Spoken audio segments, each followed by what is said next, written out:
परमात्मा का अर्थ तो है ये अस्तित्व। जब ये अस्तित्व जो है ये पूरा धारण करता है, अस्तित्व प्रेम करता है, तो साधक को क्या करना चाहिए, इस श्लोक से क्या अर्थ लेना चाहिए? जो साधक होगा, जो ध्यानी होगा, वह यह देखेगा कि वृक्ष के प्राण कहाँ हैं, वो जड़ों की तरफ देखेगा। वह मछली को देखेगा तो उसे सागर का ध्यान आएगा, मनुष्य को देखेगा तो उसे परमात्मा की याद आएगी। तब उसे समझ आएगा कि चारों ओर वही ईश्वर अनेक रूपों में मौजूद हैं। तो भगवान यहाँ कहते हैं कि मैं धारण करता हूँ, मैं ही माता हूँ, मैं ही पिता हूँ, मैं ही पितामह हूँ। परमात्मा अनेक अनेक रूपों में प्रकट हैं। मनुष्य का अहंकार ही उसे अस्तित्व से दूर करता है। इस अस्तित्व ने तो सबको समाया हुआ है, सब कुछ, हम उसी अस्तित्व में हैं। पर हम करते क्या हैं? हम उससे अपने आप को अलग करने का प्रयास करते हैं, क्योंकि अहंकार है। जैसे हमारा जन्म होता है और फिर कुछ समय के बाद, कुछ वर्षों के बाद, 100 साल के बाद मृत्यु होती है एक मनुष्य की। तो जो टाइम पीरियड है, अगर हमने उसी को ही जीवन मान लिया कि यही जन्म और मृत्यु के बीच का ये जो समय हमने गुजारा इस धरती पर, बस यही सब कुछ है, इससे पहले कुछ नहीं था और इसके बाद भी कुछ नहीं होने वाला, तो इसका अर्थ क्या हुआ? हमने अपने आप को अस्तित्व से काट दिया। अब अस्तित्व के साथ हमारा संघर्ष शुरू हो गया कि जितना भोग सकते हो, जितना सामान इकट्ठा कर सकते हो, जितनी चीजें ले सकते हो, वो इस जन्म में ले लो, क्योंकि न इससे पहले कोई जन्म, न इसके बाद कोई जन्म है। तो हमने एग्जिस्टेंस के साथ अलग किया अपने आप को, हम उसके एक अलग पीस बन के अलग निकल आए। पर जब हम ये सोचते हैं कि हम इस अस्तित्व के साथ हैं, उसकी लय के साथ हैं, यानी कि ये अस्तित्व एक लहर की तरह है। जैसे सागर में लहरें उत्पन्न होती हैं, जैसे किसी चेन की कड़ियां होती हैं, तो हम भी एक कड़ी हैं उस सीक्वेंस की। हम अलग नहीं, हम इससे पहले भी थे। जन्म से पहले मृत्यु थी पिछले जन्म की, और इस जन्म में जन्म हुआ, बर्थ हुआ, फिर मृत्यु होगी और मृत्यु के बाद फिर से जन्म होगा। तो ये एक सीक्वेंस चलता है। जो इस सीक्वेंस में विश्वास करेगा वो तो परमात्मा के साथ संघर्ष नहीं, समर्पण का संबंध रखेगा। और जो सोचेगा कि परमात्मा अलग, एग्जिस्टेंस अलग, दुनिया अलग, मैं अलग, और मेरे जाने के बाद किसको फर्क पड़ रहा है, जब हम अपने आप को अलग कर लेते हैं तो ये समझ लें कि हम संघर्ष की दुनिया में चले गए। हमने परमात्मा के अस्तित्व को स्वीकारा ही नहीं। ये अस्तित्व एक परिवार की तरह है।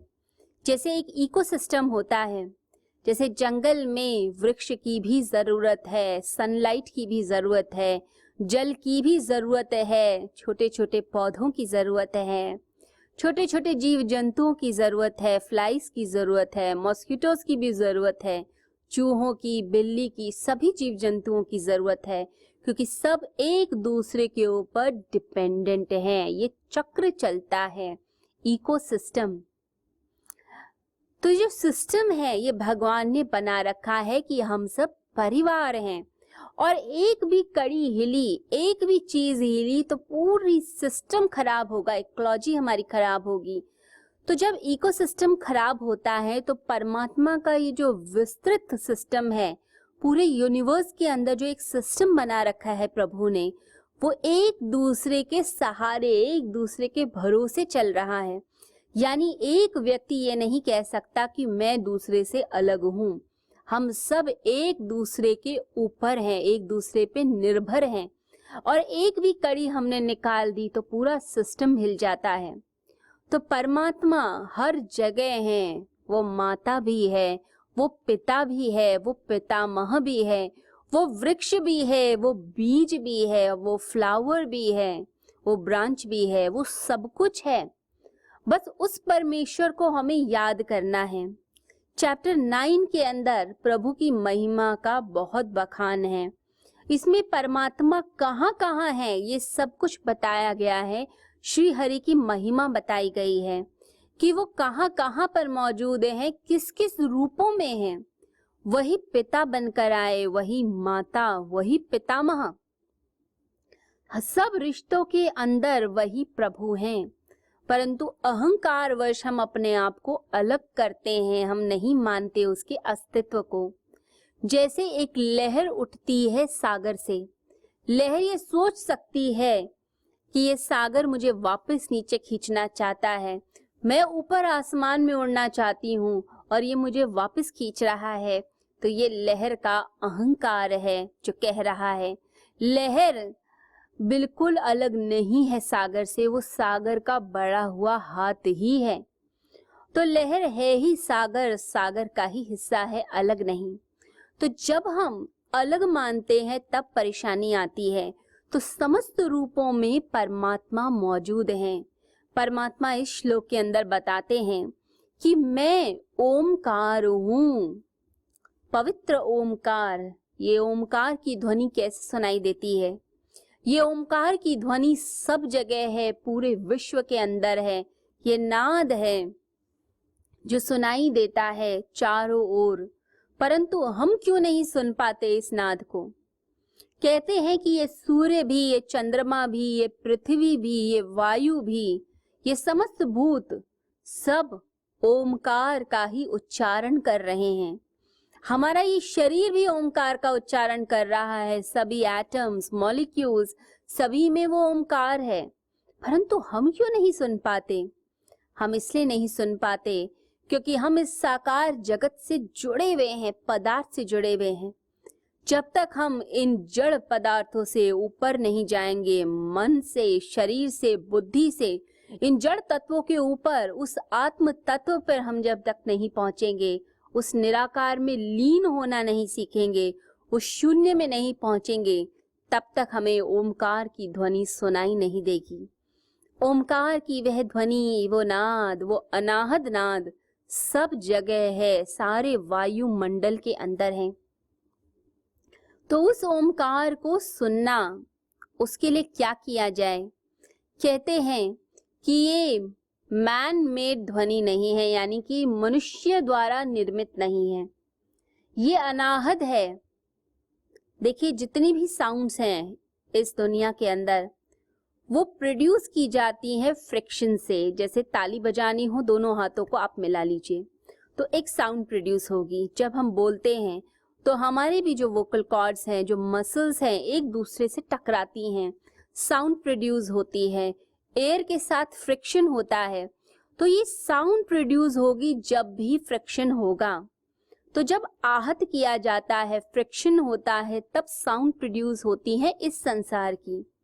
परंतु कुछ ऐसी ध्वनि है, एक ही ध्वनि है जिसे अनाहत बोला गया।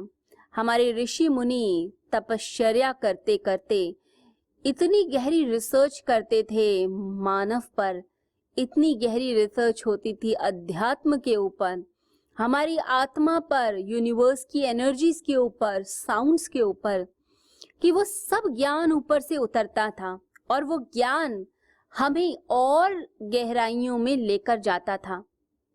तो उस ज्ञान के द्वारा ये पता चला कि ये अनाहद है, यानी ये किसी के द्वारा ये ध्वनि नहीं आई, ये अपने आप ही बजती रहती है। तो ये जो ध्वनि है ओमकार की, इसे कहते हैं कि इसमें ब्रह्मा की, विष्णु की और भगवान शिव की शक्तियां हैं। यानी ये उत्पत्ति करती है इस संसार की, इस संसार का पालन करती है और अंत में इस संसार को शांति प्रदान करती है, उसे वापस समेट लेती है। तो शिव की शक्तियां, शांति आनंद की शक्तियां भी इसके अंदर है। तो ये पवित्र ओमकार जो है, ये पहला साउंड है इस विश्व का। साइंस कहती है कि विद्युत अंत है, इलेक्ट्रिसिटी। एटम में भी बोलते हैं कि न्यूट्रॉन, प्रोटॉन, इलेक्ट्रॉन। तो सबसे छोटा इलेक्ट्रॉन है, उसको अंत माना जाता है। लेकिन जो अध्यात्म है, वह ये कहता है कि साउंड सबसे सूक्ष्म है। तो साइंस कहती है इलेक्ट्रिसिटी द्वारा साउंड प्रोड्यूस हो सकती है। जैसे आप अपने घर में कोई म्यूजिक सिस्टम लगाएं और प्लग लगा लीजिए, बिजली के द्वारा वो साउंड प्रोड्यूस होगी। परंतु अध्यात्म कहता है कि साउंड ही सूक्ष्म है, उसी से शुरुआत हुई और हमारा ये जो शरीर भी है ये भी साउंड एनर्जीज की वजह से टिका हुआ है। इसमें वाइब्रेशंस हैं अलग अलग लेवल पर। जितने पंचकोश हैं उन सब के अंदर वाइब्रेशंस हैं। तो भगवान कहते हैं मैं सभी ध्वनियों में ओमकार हूँ, मैं अनाहद हूँ। और उस ओमकार का यदि हम डेली अभ्यास करें, यदि कोई व्यक्ति 3 महीने लगातार ओमकार का उच्चारण 1 घंटे बैठकर करता है, तो उसके बाद उसको अपने मन में 3 महीने फिर उच्चारण करना चाहिए। एक उच्चारण तो शरीर से किया 3 महीने, फिर उसके बाद मन से उच्चारण 3 महीने कीजिए। जब आपके 6 महीने पूरे हो जाते हैं तो उसके बाद आप चुपचाप बैठकर उस ओमकार ध्वनि को सुनने का प्रयास कीजिए इस एग्जिस्टेंस के अंदर। जब हम चुपचाप सुनने का प्रयास करेंगे इस 6 महीने के अभ्यास के बाद, तो अपने आप ही एक दिन ओमकार का नाद हमें सुनाई देने लग जाएगा, यदि कोई इसकी गहरी साधना कर ले। एक और साधना का तरीका होता है कि जब हम भ्रामरी प्राणायाम करते हैं तो हमिंग साउंड प्रोड्यूस करते हैं, यानी कि भंवरे की गुंजन। तो ये साउंड प्रोड्यूस करते करते मॉर्निंग में यदि हम वो नाद यानी कि जो ओमकार की ध्वनि है उसका जो सूक्ष्म रूप है हमिंग साउंड, उसे प्रोड्यूस करते हैं, भ्रामरी करते हैं, तो धीरे धीरे करके हमें वही साउंड इस पूरे विश्व में सुनाई देगी। शुरुआत में ऐसा लगेगा जैसे झिंगुर की ध्वनि आ रही है, कभी कभी गर्जना महसूस होगी या थंडरस्टॉर्म की जैसे साउंड प्रोड्यूस होने लग जाती है। तो अलग अलग साधकों के अलग अलग अनुभव होते हैं। कहते हैं 10 तरह की अलग अलग साउंड सुनाई देने लग जाती है अपने ही भीतर। तो लोग साधना करते हैं, तपश्चर्या करते हैं इस ओमकार को सुनने के लिए। और ये ओमकार अगर सुनाई दे गया तो समझ लीजिए आपकी जिंदगी में धर्म की शुरुआत असलियत में तभी होती है। हम सोचते हैं हम बाहर से पाप करते हैं, पुण्य करते हैं, दान करते हैं, ये सब चीजों में हम उलझे रहते हैं। हम सोचते हैं कि हम अगर दान करेंगे, पुण्य करेंगे, अच्छे काम करेंगे, मंदिर में जाके जल चढ़ा देंगे, इन सब चीजों से हम धर्म कर रहे हैं। परंतु ये कहा जाता है आध्यात्मिकता में जो असली धर्म है वो तब शुरू होता है जब आपको ओमकार की ध्वनि सुनाई देती है। तब आप गहरी साधना में जाते हैं और फिर आपका हाथ परमात्मा पकड़कर आपकी साधना खुद ही कराते चले जाते हैं। तो आप परमात्मा की राह पर चलते चले जाइए और साधना का पथ पकड़ लीजिए। भगवान कहते हैं मैं ही वेद हूँ। जो भी शास्त्र परमात्मा की ओर इशारा करते हैं, जैसे चांद की तरफ देखकर हम अंगुली करते हैं, फिंगर करते हैं, तो लोग फिंगर की तरफ ही देखने लग जाते हैं, चांद को भूल जाते हैं। परमात्मा कहते हैं मैं ही वेद हूँ, हर वो शास्त्र हूँ जो मेरी तरफ इशारा कर रहा है।